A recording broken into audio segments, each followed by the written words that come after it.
అపర్ణ మొత్తం 12 eggs వచ్చాయి కదా నాన్న నీకు.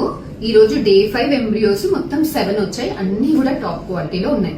ఎన్ని ఫ్రీజ్ చేసుకుందాం అనుకుంటున్నారు? 6 మేడం. 6 ఎంబ్రియోస్ ఫ్రీజ్ చేసుకుంటారా? Okay done madam.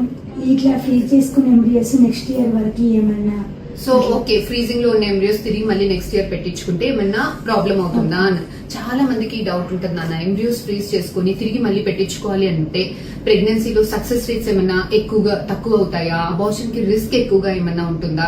ఎంబ్రియోస్ కి ఏమన్నా బేబీస్ కి ఏమన్నా జెనెటిక్ అనామలీస్ ఉంటాయా?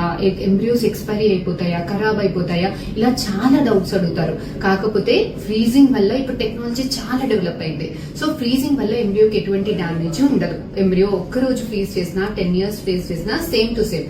ఎక్స్ట్రా ఎంబ్రియోస్ ఉన్న వాళ్ళు ఫ్రీజ్ చేసుకుంటే మనకి నెక్స్ట్ ప్రెగ్నెన్సీకో లేదంటే అందరికీ సక్సెస్ అవ్వాలని లేదు కదా. 10 మందికి పెడితే 6గురికి 7గురికి సక్సెస్ అవుతుంది. సక్సెస్ కాని వాళ్ళు మళ్ళీ అవే ఎంబ్రియోస్ యూజ్ చేసుకుని సెకండ్ అటెంప్ట్ కి లేదంటే చక్కగా ఒక బేబీ వచ్చేస్తే సెకండ్ ప్రెగ్నెన్సీకి ఇవే ఎంబ్రియోస్ యూజ్ చేసుకోవచ్చు. మళ్ళీ IVF చేసుకోవాల్సిన అవసరం ఉండదు. ఓకే.